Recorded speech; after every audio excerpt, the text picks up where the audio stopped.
All right. Hey, everyone. Welcome. Whoa, let's see. Let's try that again. Hey, everyone. Welcome to the Empower Working Mom Revolution podcast. I'm going to be honest. It's been a while since recording. So, a little bit, flub there in the beginning. But welcome, everyone. We are in another season here. I'm so excited to have our guest here on the show. Hi, Jessica. Welcome Hi, to the show. Thank you.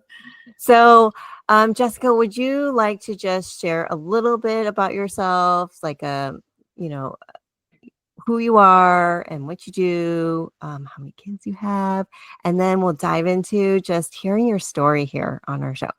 Yeah, sounds great. Thanks so much for having me. So, my name is Jessica Manca, and I'm a career and executive coach with a twist of self-development. And I help perfectionists, introverts, and overthinkers align the work that they want to do in their careers with the person that they want to be. And my journey to get here, I'm a mom of two, so my children are almost 16 and 9, and it's been quite a long journey. If you rewind back of how I got to kind of this moment, I was a workaholic. I was an achiever, and I worked really hard in my career and had a lot of ambitious goals. And specifically, I was on the partner track at my consulting firm. And so that track was really demanding. It was a demanding environment. Consulting is not easy, as many of you know. And I really was always trying to reach that next level in myself. So I was a top performer and getting bonuses, and everything was looking pretty good, but it was good on paper. It wasn't good for me personally. And so when I had my son, there's a reason why in certain careers, women, they call it stepping out, where you don't see examples of women in leadership. So partners and senior management that were my age or having young children, you simply don't see it. They'll step out for 10 to 15 years out of that career. And so when I started a family, I mentored and coached a bunch of younger folks, and they all said to me, like, hey, if anybody's going to figure out work-life balance, like, it'll be you, Jess. Like, you'll totally figure it out. Like, you're so organized. Like, you'll figure it out. And I kind of was believing that, like, yeah, I'll figure it out. I did not, and I burned out really, really hard. It was a lot of things. It was a lot of factors. The burnout was because first of all, before having children, I knew that there was a bigger capacity within me. And I was reaching for something that I thought I was supposed to want or thought I was supposed to have, or the destination was there. And I was like, I think I'm supposed to do that. But it didn't always feel right for me, because what kept me going in consulting was never the technology solutions. It was always the people. And so really early on in that career, I won an award for Coach of the Year. Now, it wasn't coaching in the professional coaching that you and I do. It was more in the sense of advisory, mentorship, coaching. I'm using the air quotes. It was like that. And my leader asked me, he's like, how are you taking high performers higher? And I'm like, I don't know, because I didn't know what that talent was in me. But that was the formation of the coaching that I do now, of just being able to see the best in people and really take that and close that gap of where they are to where they want to be. So this career I was having, it had a lot of success. It had a lot of, great times and fun people that I worked with throughout the years. But I just felt this itching of I think I'm supposed to do something bigger and better than this. And, so I wanted to explore that. And as that feeling went on, and as the work hours, after I returned from mat leave, they went back to being 60, 70, 80, 90 hours a week. The jig was up. There's no way. I was not functioning at all. And so I burned out. And I had to figure out a couple things. I had to figure out what am I going to do about that capacity thing I keep feeling like I'm supposed to be someplace else. What do I do about that? And I started to feel like an imposter for the first time in my career, because I knew that I wanted to do something else. And so like, it's almost like if I stay in this good career, I'm an imposter to my real self who wants to like be this free spirit and like fly off and go do whatever that next thing is. And so it was a very interesting feeling. And I was really confused. And so I hired a coach, and the rest is history, because the coach helps see in me all of these themes of coaching and mentoring and motivation, and really exploring people like to their core of like what drives them. That's what I was good at. And so she helped me discover that. And she's like, have you ever considered coaching as a profession? And I'm like, you know what? I totally forgot about this. But one time I did ask that same partner, that same leader, you know, why do we deliver all these technology solutions? Like, why can't we deliver or work with the leaders to help them become more authentic or make better decisions, or like, you know, expand themselves as leaders? And he's like, we don't do that here. So the writing was on the wall that that's so much more capacity that I felt inside me, so much more wasn't going to happen there. And so I just knew that I had to do something else. So she reminded me that even professional coaching, it was a clue. It was in my own story. I had suppressed that memory because it was I was shot down, you know, of, you know, being that brave person, you know, in my 30s, like marching up to my partner and having that big discussion and going like, hey, I'm really going to ask for what I want today. So you better be listening. And he just shot me down. I just got so destroyed after that. So working with a coach, I was able to reconnect with myself, figure out what I really wanted. I was so empowered by that concept of like self-discovery that I wrote a book about it called Finding Passion. And I retold my story of like, if I had to do it all over again, like what career change would look like when you have your identity as work, you know, as one and the same. How would you all over again to kind of rediscover who you are and get back to basics and get back to what really drives you?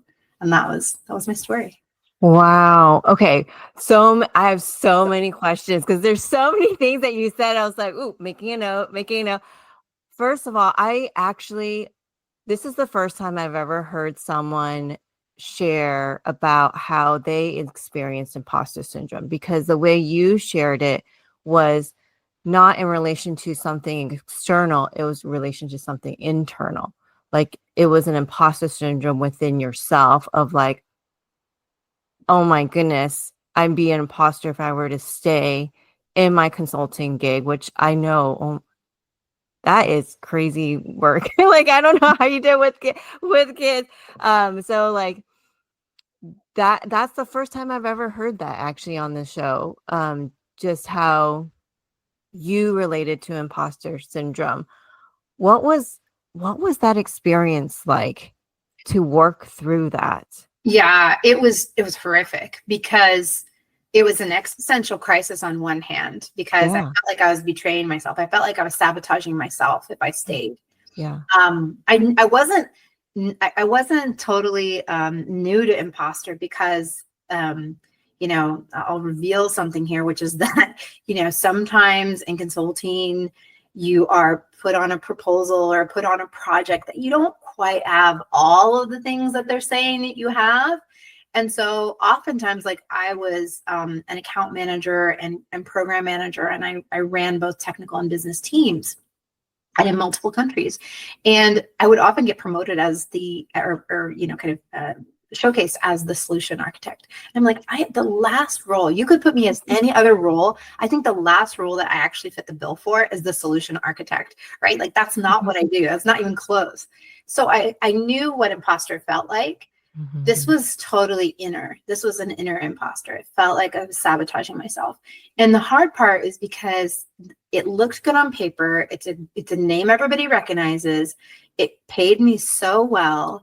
My friends and family would be like, you would be crazy to walk away from that job, except for the fact I was working like so many hours. And I just couldn't do it. And like I said, I wasn't functioning. So I wasn't present for my son. Like we had a great time on mat leave.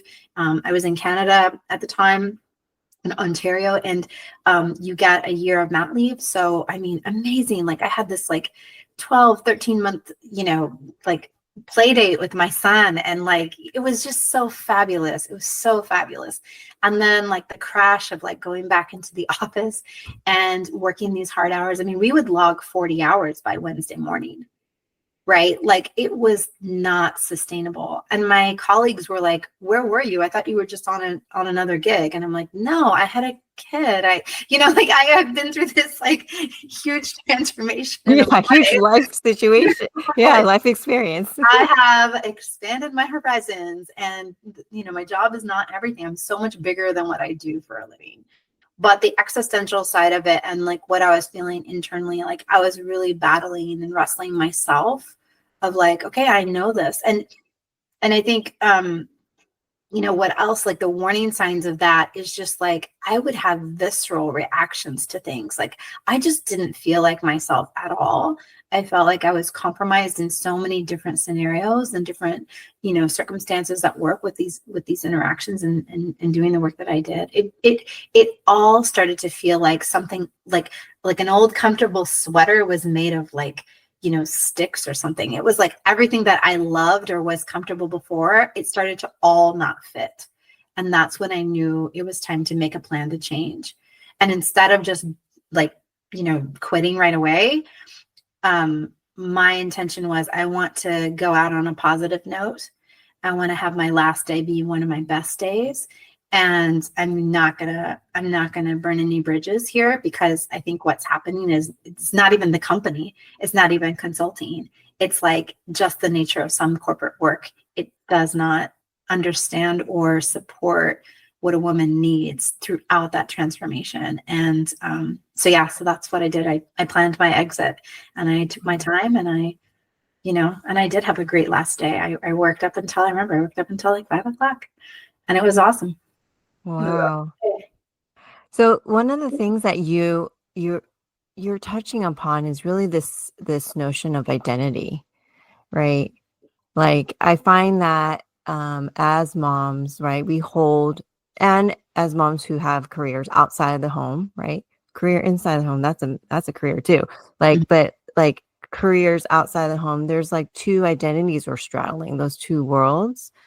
And so, and in your story, I'm just hearing like there was this huge identity as like working towards partner, right? People saw you in this, like even just what you shared, like where were you for last year? You're like, I had a baby, and they thought you were on another project. It's like that identity piece. Yeah. Right. And that existential identity piece too. And so I for the moms that are listening here, I think that a lot of us resonate with that, of like, there's this identity aspect that I feel like is so unique to us as moms. So what advice or what would you say to a working mom who has a career outside the home? Like, how do you hold both of those identities? Because sometimes we can find a lot of our identity in the career, right? And then once we take on mom, it's like, it's such a, I don't even know, balance, or it's hard to figure that out, right? Because you mentioned that earlier, like finding you within your experience that you had. So. Yeah, and that's going to look different for everybody. I think I was an achiever, as I mentioned. So my work back then was, I don't know, I felt like I needed to be perfect at achieving and delivering and solutioning. So I really compartmentalized a big part of who I really was. And, I made friends, and I had friends. So it wasn't like I was like, totally disconnected or separate from my own self, but like, I just think I really was good at compartmentalizing and hiding the parts of me that were feminine, hiding the parts of me that were vulnerable. I remember all the times, because I worked in technology, so often I was the only female in the room. Guys would say like, hey, we're going skiing this weekend. Jess, you want to come with? And I'd be like, yeah, no, like I can't do that, because I didn't want to look like a fool in front of these guys who like know how to go skiing. Like I'm not that athletic a person. I'm certainly a beginner at, bunny hill skiing, and they're black diamonding it.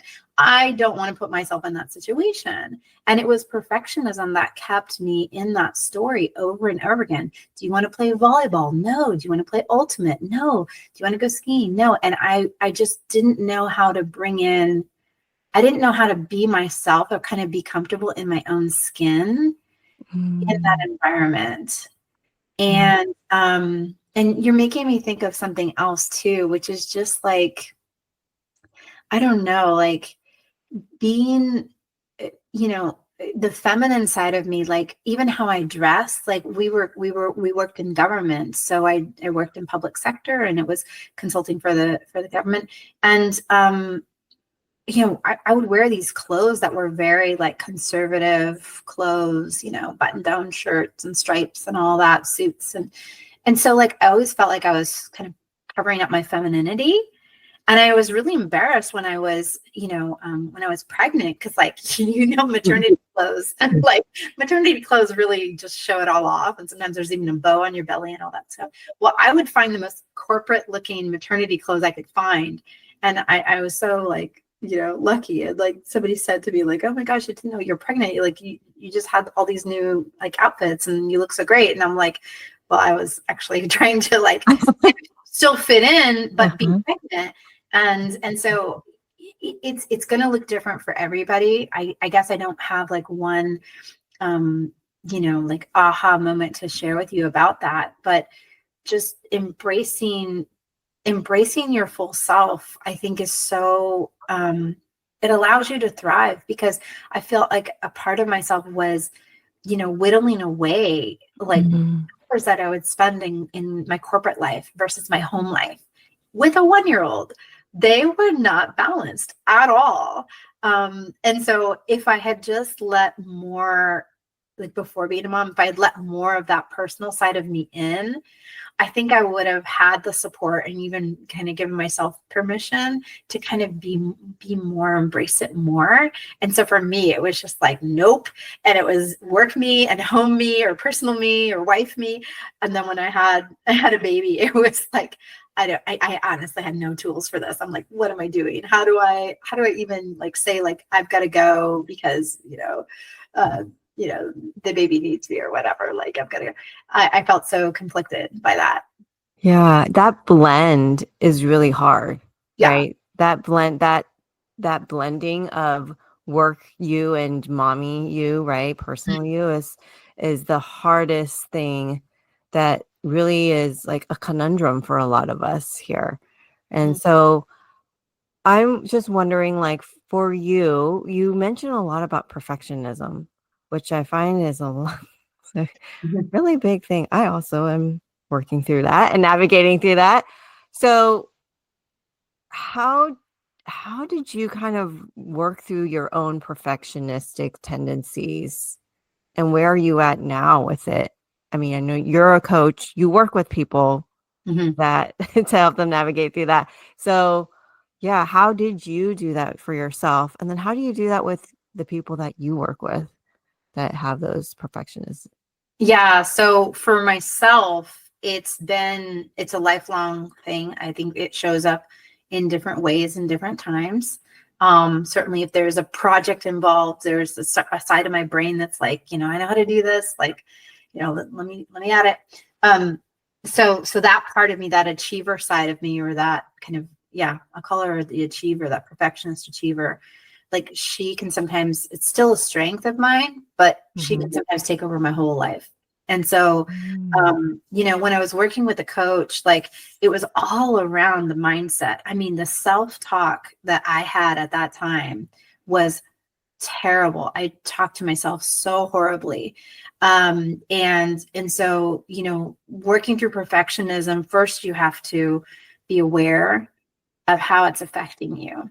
And once I had a vision for like this amazing, like soulful work that I'm going to do with people, like what does that look like? I'm going to change lives. I'm going to make the world a better place because we're all going to be like, super powered humans, and we're going to like, be happy with ourselves and trust ourselves and all that. It's like, the perfectionist negative self-talk, it didn't align to that vision.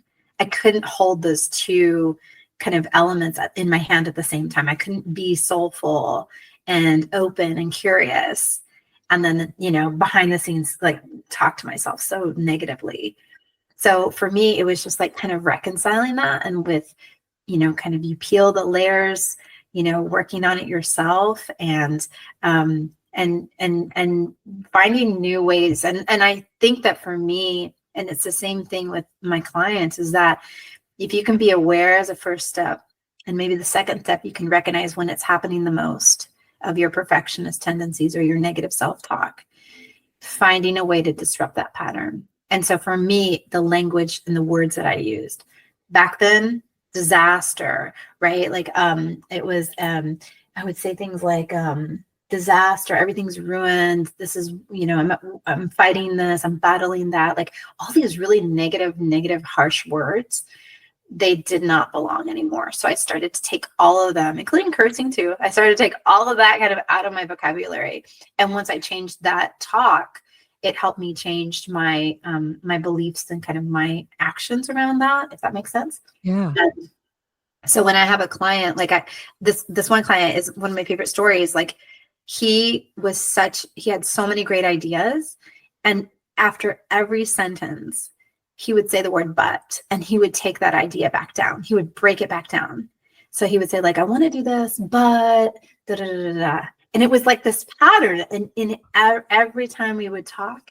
And so, I called it out on him right away, and we called it his dirty 3-letter word, but, and by the second, third session, now he's catching himself in that 3-letter word, and he's using different words. And he's actually like, sometimes he would say like, well, actually, no, there is no but, but it's about being aware. And so I think sometimes we can't always see our own blind spots, and seeing that mirror that somebody else can hold, or that space that somebody else can hold for us, is exactly how we make those breakthroughs.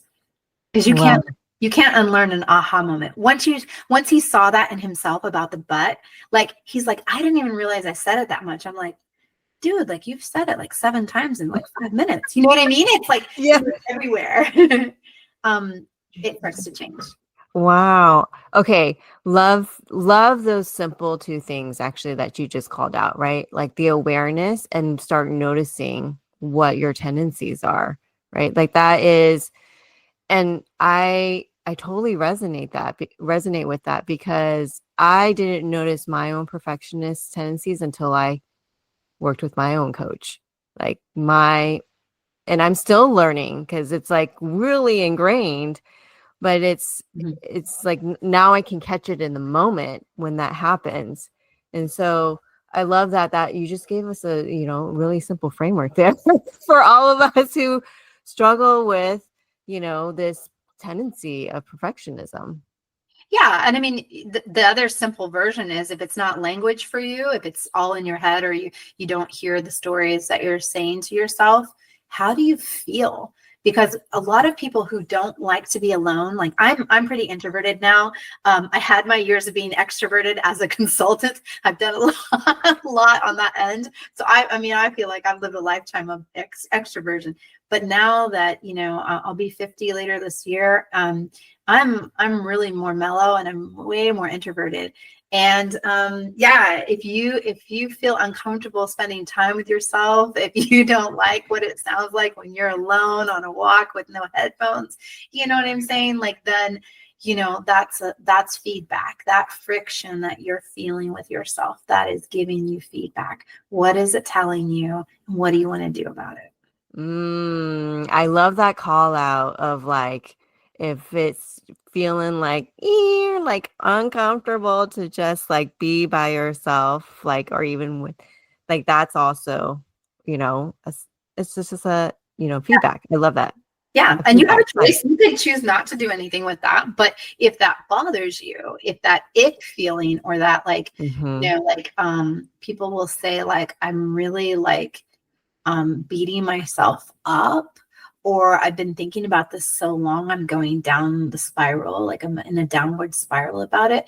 Those are the kinds of times where like the analysis or the overthinking is on hyperdrive and it is sending you to a very negative place. If you know that about yourself, then we need to find a way to disrupt that pattern. Disrupt that pattern. Yeah, I love that. Yeah. Overthinker, recovering overthinker here. So, Yeah. um, one of the things you mentioned is you made a huge career pivot. Mhm. That is a popular topic here on this podcast with our audience here. And, I would love to kind of tap into just how you did that. Like, how did you planned it out, but I'm going to guess it sounds like there was a lot of internal work too that you mentioned earlier. Mhm. But to make that huge career pivot, it it's like a huge risk, right? And so um that's something I do hear from like moms who are coming from stay-at-home moms, or like they're in a career and they're like feeling kind of similar feeling that you felt, but then like they might be like in a really high level role already and like making really good money, but they just know deep down inside that this is not it. Like, how would you coach them to, I guess, I don't, it's that big jump, right? That leap of faith. Like you totally took that leap of faith. So Yeah. how would you do that? How'd you Well, do that? I love that we're getting to this point because the leap of faith is actually even more crazy than I've already shared, because the other thing that was happening at that time is that we were considering relocating. And so with our 1-year-old, with me leaving the firm, we moved across country and I didn't have a job. And actually neither did my husband. Oh my gosh. So both of us took a leap of faith at the same time. But because of the personal groundwork that I did around what do I really want? What do I value now? What's my new definition of success? Where's my trajectory? If I can do so much in, if I can achieve all these things in consulting and tech and, all that stuff, like, what do I really want to put my effort and energy into now? And like, by having all those answers, I felt so much more confident in my own skin that it was not a leap at all. It was actually just me having faith in myself and then making that move. So it sounds like a radical pivot to leave something, but honestly, it needed to get that bad in order for me to wake up. If it hadn't been burnout, if it hadn't been some of those situations that I experienced back then, honestly, I probably would have tried to stick it out a lot longer and I would have been even more miserable. There was a huge health toll. I mean, my gosh, like I can't even tell you how many like health situations came out of it. Months later, I would wake up in the middle of the night with like a nightmare that I was late on a proposal and I needed to turn it in and somebody needed it. I had like all these like reactions that needed to just kind of like, I don't know, literally like come out of my body. Like it needed to get out before I could truly be, fully healed and back again. So, but having staying focused on what I wanted, it was never about running away from consulting. It was about running towards what I really wanted. And that just gave me so much peace of mind that it's like, I know I'm going to be fine. I know I can figure that out when I get there. And then slowly but surely the clues kept building that, hey, I think the direction is going to be a professional coach. Or motivator or speaker. Like it was in that realm, right? Like it was on the people side of it. And really funny thing too about, I guess why I went in that direction is because when I was a new consultant everybody from co-op student to partner, the person that they had in their lives, or that they were assigned, I guess, to make them better, to make them, achieve their next level and all of that, or grow. It wasn't another consultant. It was actually a coach. And then we had external coaches who did that work at the higher levels anyway. And I thought, well, how cool is that everyone gets a coach to become their best self, not a consultant, a coach. So what is that process that is helping them do that? Because we're literally in the business of consulting, and we're literally in the business of giving advice. And that's not the answer. It was coaching.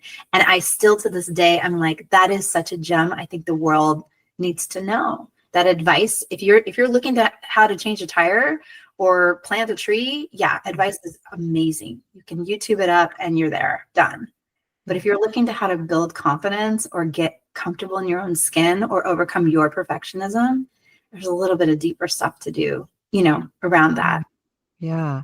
Okay. I love what you just shared, all of it. But the thing that really stuck out is if you're listening, you need to rewind, because Jessica just gave you some really amazing coaching questions that she asked herself that helped her make that transition. Like, because I caught those questions. I was like, whoa, those are great questions, right? Like that you were grounding yourself, that deeper work. Yeah. And you shared, like, you said it had to get really bad for me to actually take that action, right? Yeah, absolutely. And I find that that's a consistent pattern I'm seeing for, even guests I've had here that have had career transitions, taken that huge leap of faith, whether that's career or something else. It always comes down to just this really, really, lowest point in your life, dark night of the soul, whatever you want to call it, where it's like your life is calling to you. Like, Yeah. that part of you is calling to you, like sirens, like, listen, it's time to do the deeper work, Karen. Yeah. And the pressure was there, the anxiety was there, the burnout was there,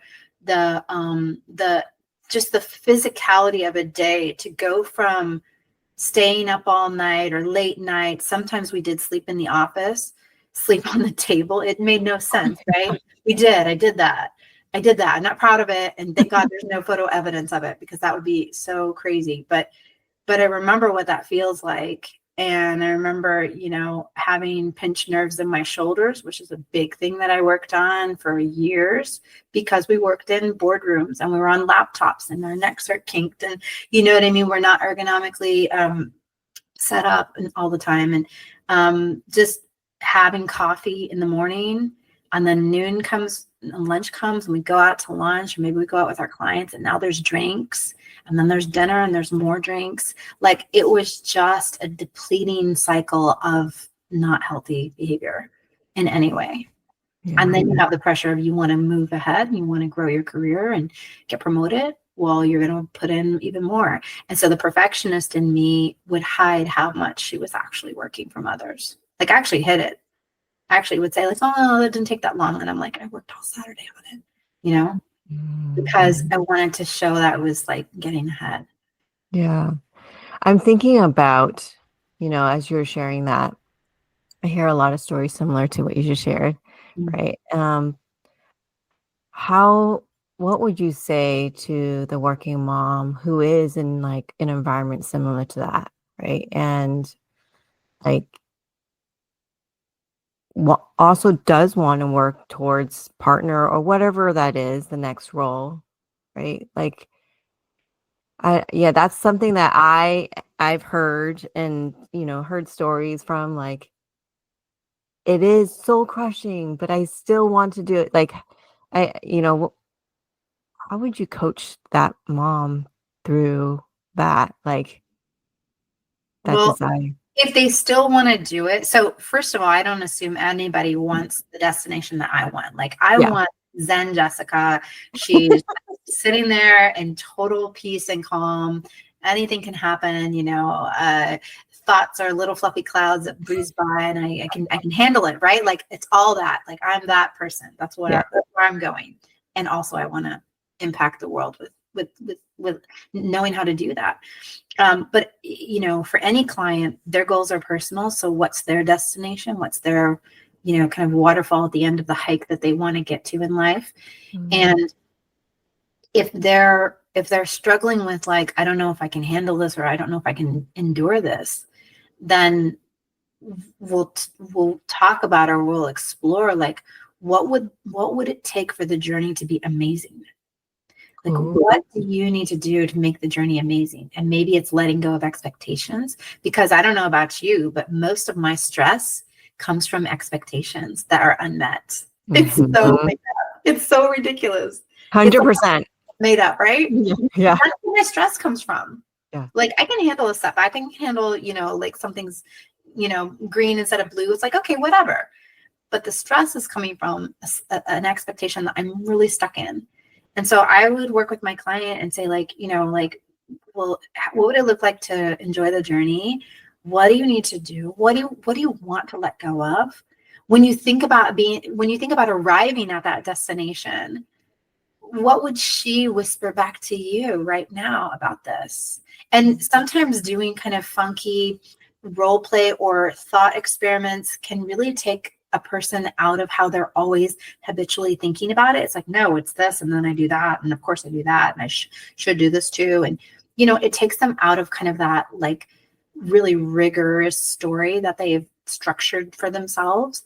And it's like, oh, well, she would just tell me like, you know, to listen to my intuition, or she would tell me, you know, just be myself, or she would tell me to trust that feeling that I have that I need to change. And people, like, I watched it so many times, and actually I did it earlier today with somebody.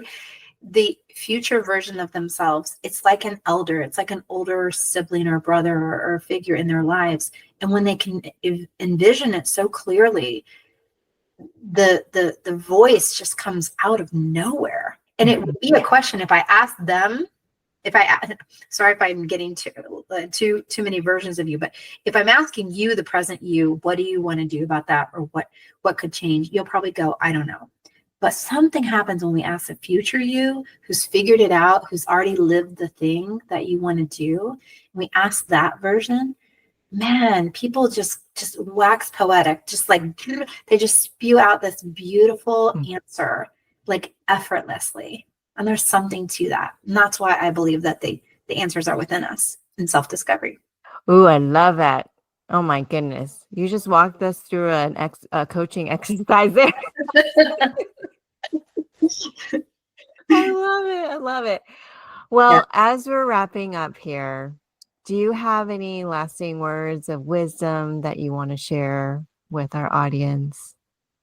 Yeah, I, you know, this conversation is so important, and I cannot tell you that how many women I meet, it's not the mid-career crisis, it's the quarter life crisis. It's that the more people work hard and are driven and like really are ambitious and want that thing that they think that they want, and don't check in with themselves or ignore the signals and feedback in their bodies, these kind of pivots are happening sooner and sooner.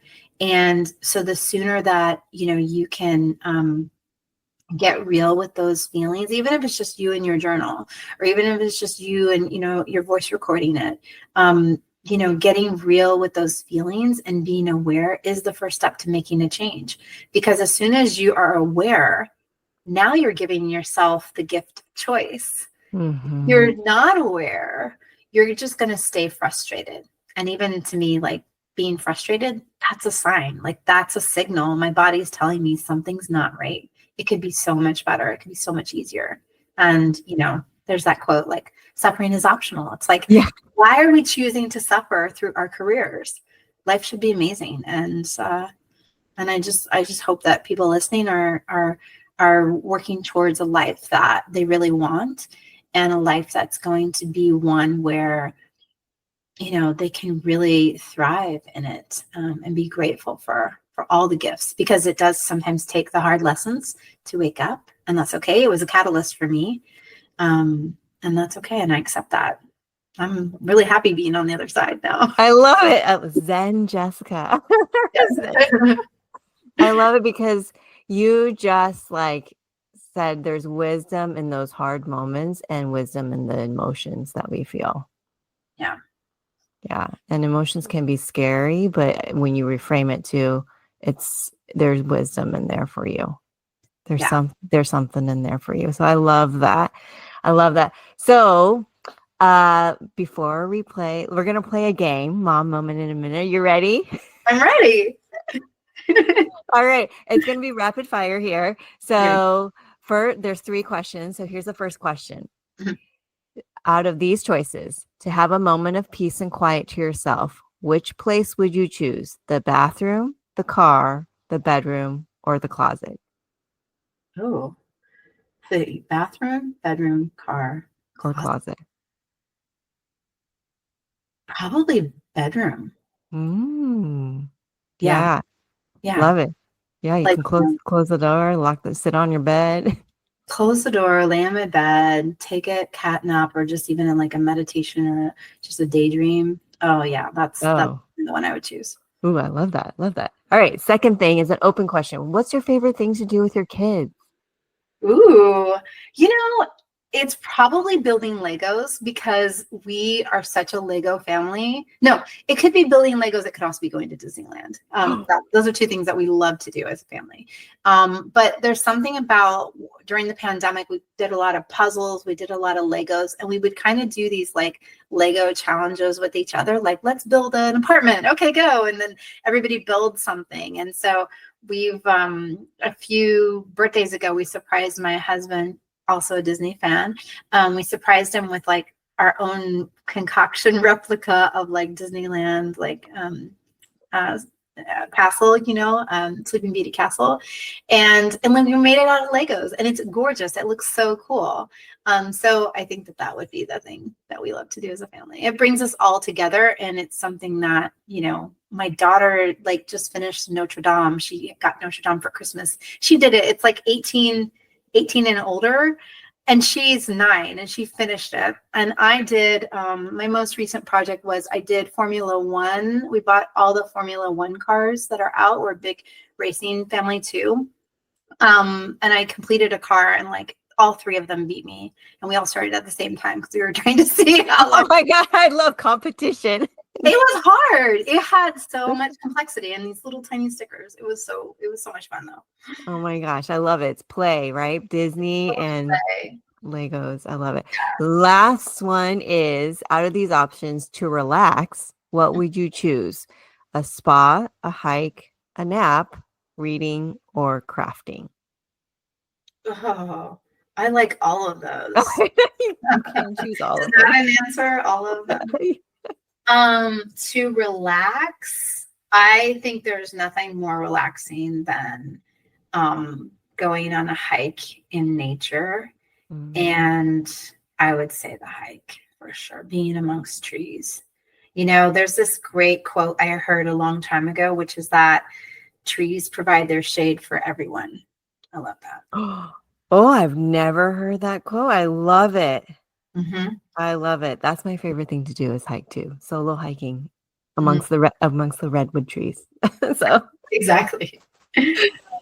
well, thanks for playing that game. How can people find you? And if you have a gift to offer to our listeners here, can you share that with us?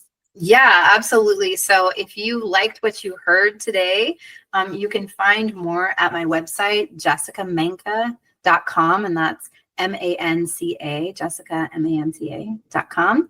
And if you go to /empowered-mom, I have a free download for you, which is 21 essential questions when you're at the career crossroads. Oh, look at that.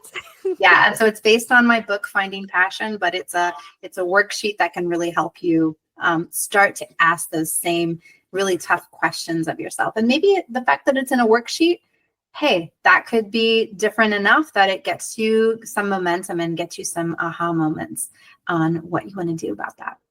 Yeah, I love it. So aligned with our conversation today. Yes. And I'm already thinking, I'm like, I know some people who I could forward this to. So thank you so much for just gracing us with your presence and your wisdom here on the show today, Jessica. So thank you for being here with us. Thank you, Jocelyn. I had a blast, and it was so great holding the space with you. Thank you so much. You're so welcome.